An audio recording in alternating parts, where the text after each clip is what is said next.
শত্রুর সংখ্যা কমানোর 5টি উপায়।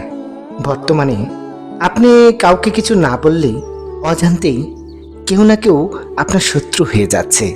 আর সত্য কথা বলার যুগ তো শেষই হয়ে গেছে। সত্য কথা তো বলাই যায় না। তবু শত্রু কমানোর কিছু কৌশল। নাম্বার 1, কথা কম বলুন। কারণ কথায় আছে, বোবার কোনো শত্রু নেই।